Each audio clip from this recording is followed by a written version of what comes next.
My name's Amanda. I'm 28 years old.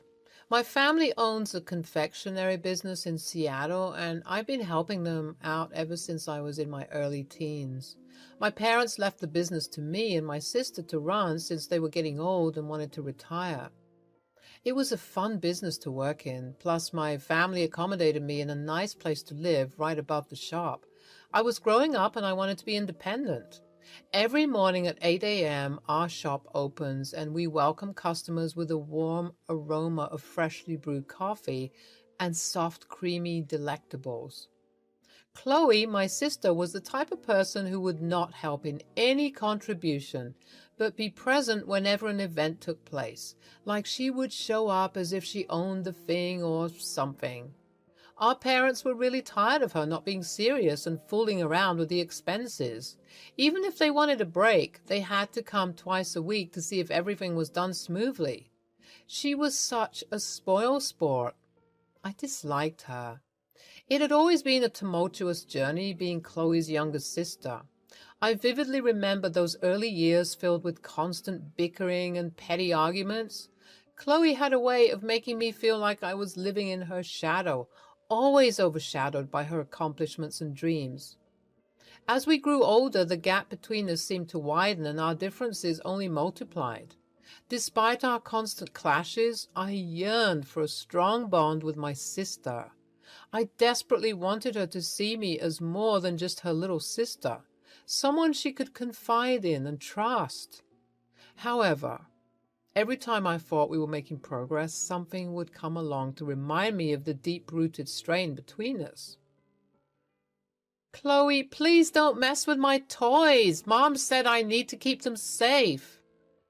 Oh, come on, Amanda. They're just boring old toys. Let's have some fun. They're not boring, and I don't want them ruined. You always break things. I do not. Ugh, you're just no fun. Chloe and I were fighting over the toy, and we both stopped pulling it in the opposite direction. The force was too much to bear, so it ended up ripping apart from the middle. See what you did? Now Mom will be so mad. Oops, my bad. But who cares? Gee, sis, you're such a goody two-shoes. Why would you always have to be so mean all the time, Chloe?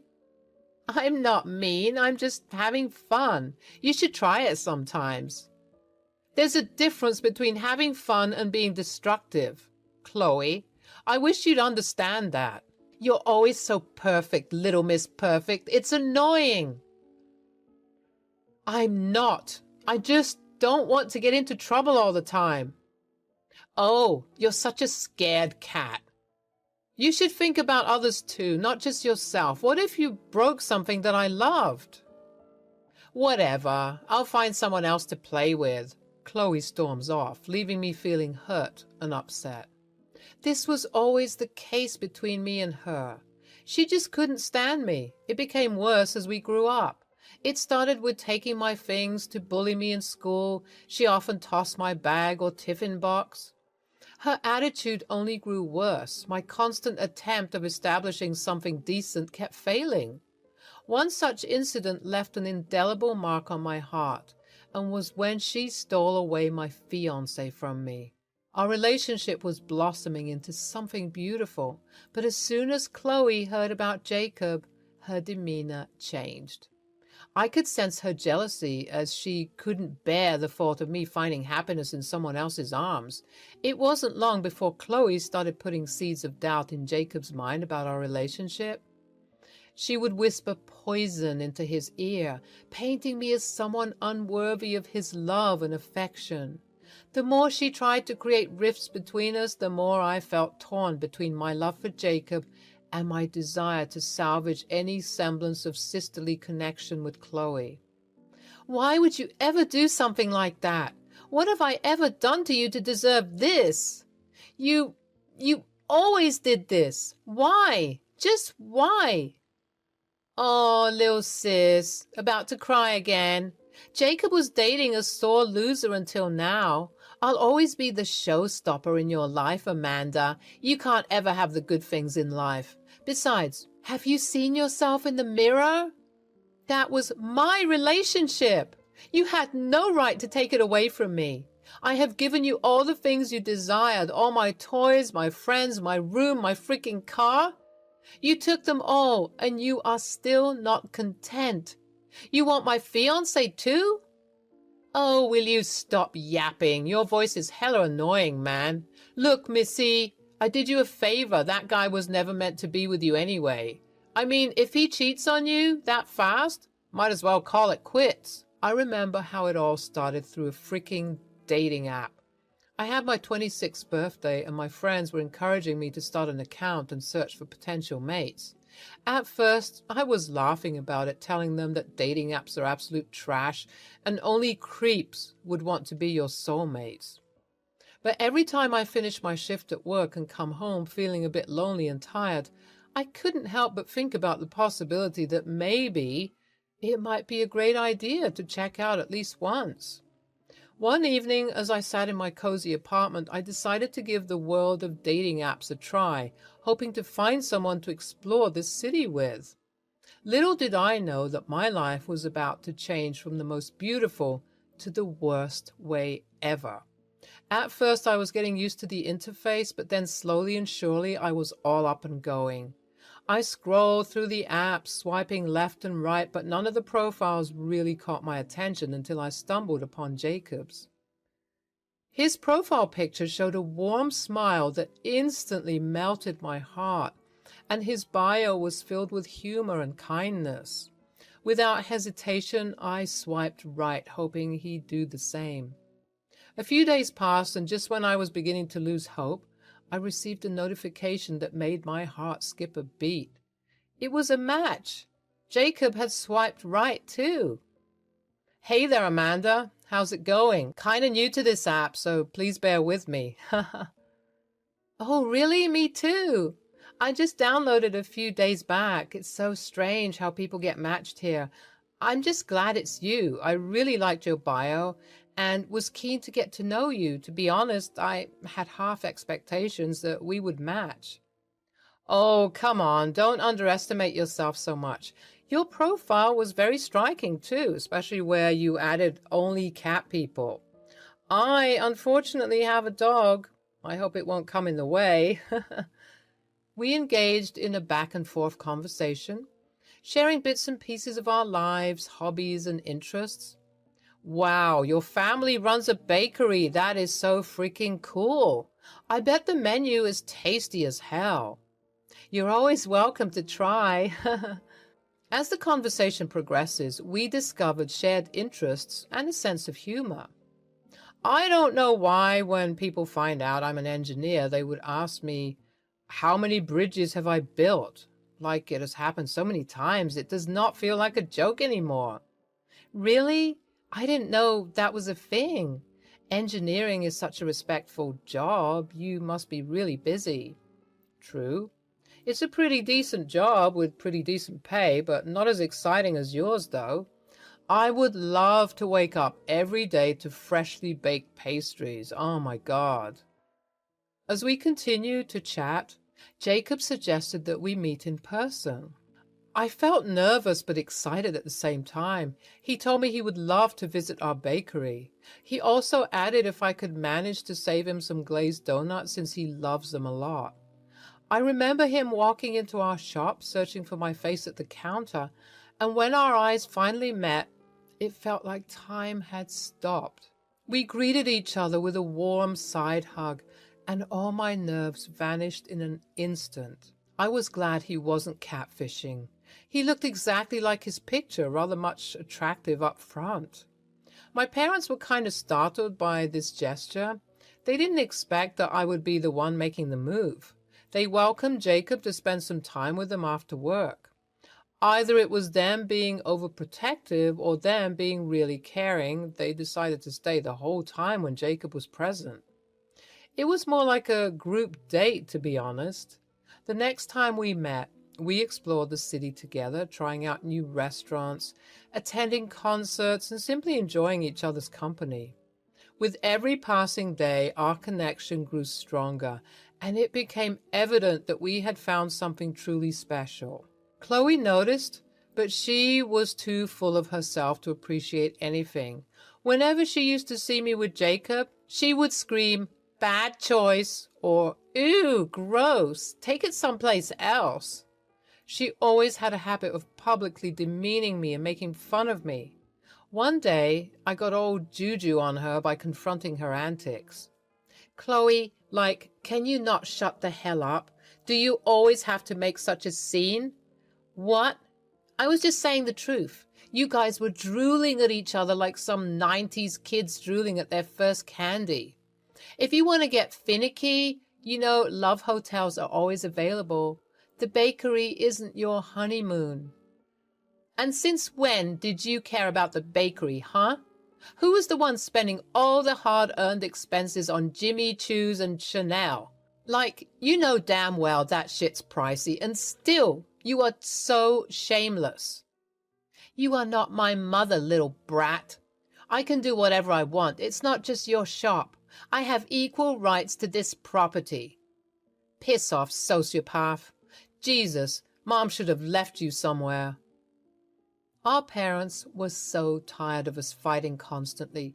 They tried to separate us from a very early age, but somehow we always managed to piss each other off. There were times she and I would have fistfights. I know how toxic this sounds, but her behavior was causing a lot of hindrance in our mental health. I started to hate her, but I also felt bad that a chance of potential sisterhood was never happening. To keep my mind off things, I kept my focus on my relationship with Jacob. He owned a really good house. He was an established engineer. He had successful projects and his portfolio was damn clean. When he invited me to his place, I was really scared. I didn't know how his parents would react to me. Their son is extremely talented, and I'm just plain old me running my family business with no talent of my own whatsoever. But it didn't go as bad as I thought it to be. His parents arranged a feast, which I felt was really unnecessary because I eat so little. I could barely stuff my face with food. They were having a conversation while I was trying to keep up with them. More or less, it was a great day. Things started to take a weird turn when Chloe started to seduce Jacob. At first, it started with subtly, light touches on his shoulders or stroking his back gently whenever she got the chance. This happened for a year. Jacob seemed not to mind or feel bothered by this at all, which should have been a red flag. But I thought he was just being oblivious. He freaking proposed to me. I felt my heart soar as he got down on one knee and asked me to be his partner for life. Through tears of joy, I said yes, feeling an overwhelming rush of happiness and gratitude. I so knew I didn't do the right thing. Don't you think you guys are rushing into the thing a bit? He's not running anywhere. She was sitting at the back of the office of the shop eating a freshly baked macaroon. "You were not supposed to eat that, Chloe. That was a fresh batch." "Oh, no one will notice. We make plenty of batches every day." "Oh, really? Do you even know how difficult it is to make macarons? Have you ever tried baking one?" "Oh, so you want to lecture me now? Do you really think people take you seriously? If you do, you are mad, delusional." "I'm not here to argue with you. I'm just here to remind you that we can't have fresh batches. That is not professional. If you really feel like you have the caliber to run this shop, then I think it's time you act like one." Chloe aggressively stood up. The table rumbled as she came up towards me and stood face to face with me. "Stop talking like you are my father, you runt. Know your place. You are nothing but a sad little puppy who's always looked down upon. First from our parents, and now Jacob." I froze. I didn't know what else to say. I just silently went away from the scene.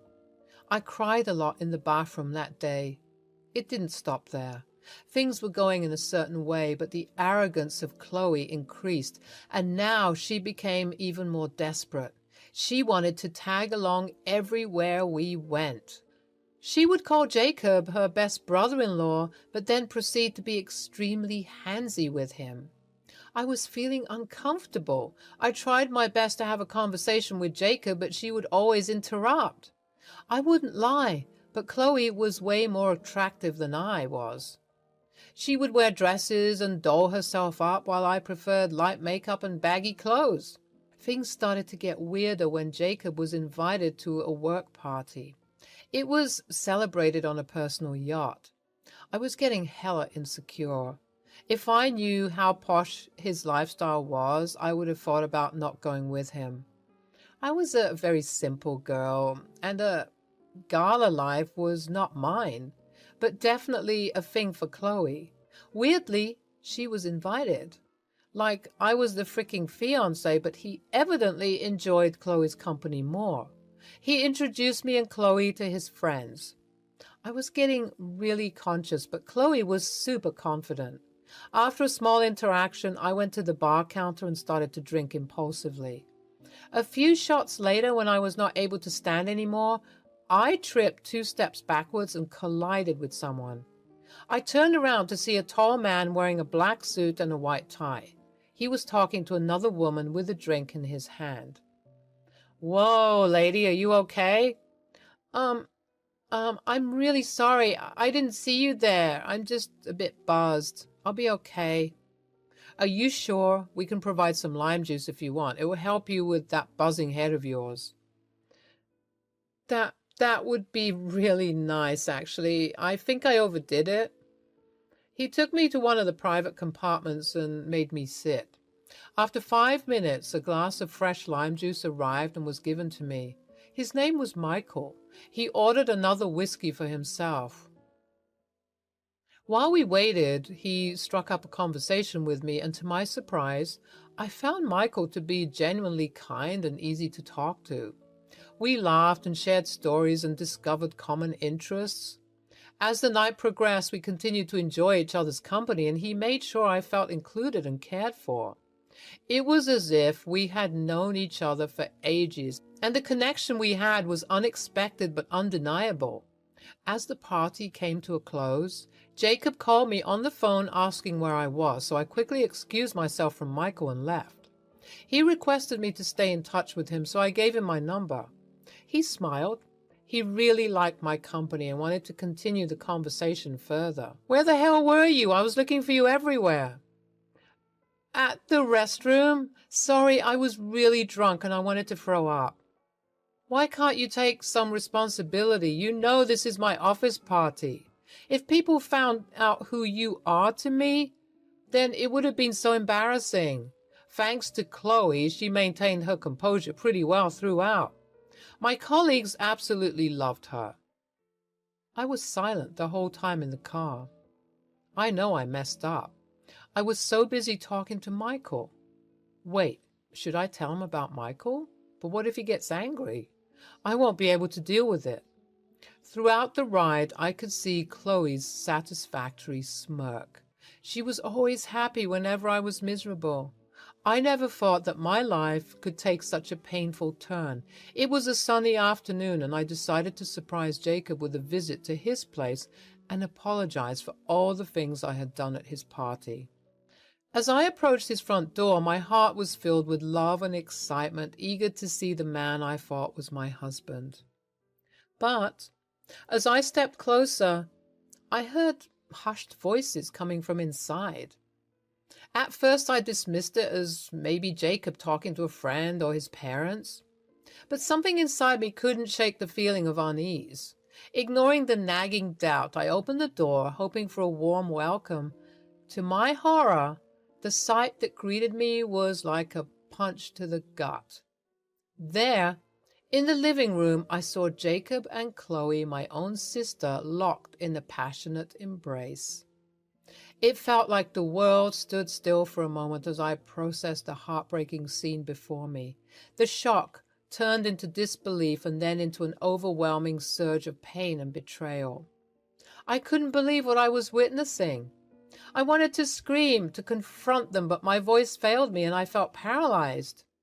Finally, finding my voice, I managed to choke out their names and they quickly pulled away from each other. Chloe looked angry, and Jacob attempted to explain, but the words fell on deaf ears. The betrayal was too much to bear, and I said what I had to and fled from the apartment, tears streaming down my face. Hey, Amanda, where are you? What happened? I called Michael, unable to process the entire situation. Can I please come over? Please, I can't. I feel like I'm going to faint. Oh, shit, wait. Tell me where you are. I'm coming to pick you up. I had secretly kept contact with him because I felt really nice talking to him. He became my very good friend, even if it was a momentary experience. I knew that he would be the one who would be helping me. After that scenario, I never faced them ever again. I told my dad to take over the shop while I took a break. My relationship with Michael became really strong, and he took great care of me. Evidently, Chloe didn't come back to the shop, and she moved in with Jacob. They were really happy with me gone from their lives. Michael and I tried to rebuild our friendship. We would go out and spend time together. Wait, you are the boss. What? Why didn't you tell me before? Because people get wary, so I didn't want to scare you away. Oh my God, Jacob would, damn. What's going on in that head of yours? Actually, I just am waiting for the right time. I feel like we'll be meeting them soon. I had a detailed discussion with my parents about Chloe. They were very disappointed and disgusted with her behavior. They never thought she would reach that extent, so it was decided I would be in charge of the shop. Meanwhile, me and Michael started dating. It has been 8 months. His birthday was coming, so I wanted to buy him something. We thought of going to a supermarket to get him a nice pair of jeans and a shirt. He was shy at first, but agreed later on. We were roaming the streets and looking for a good shop when suddenly I saw 2 very familiar faces in the distance. It was Chloe and Jacob. They seemed to be arguing about something. As we approached, Chloe looked at us mockingly. Oh, isn't it the dear little sister? Oh, and I see you found yourself a protege. Perfect for you. Chloe? So, who is this broke-ass boyfriend? Another fish from your dating app? Man, you do have bad choices. Jeez. So, what story did you cook up to him to get his attention? Chloe, please, shh. What? Hello, Jacob. Good seeing you here. Hey, boss, well... Wait, boss? Yes, and this broke-ass man is my soon-to-be husband. We are engaged. Well, I hope you guys are really happy together. Thanks a lot, Jacob. We left them in awe and shock. It was so satisfactory. My parents demanded Chloe never come back to the shop if she didn't fix her attitude. Jacob, on the other hand, was always kept on edge. Michael gave him subtle threats of firing him just to play with his feeble emotion. It was good riddance. I could finally be serious about the shop. Michael was a huge support, and I was so happy to ever have met him.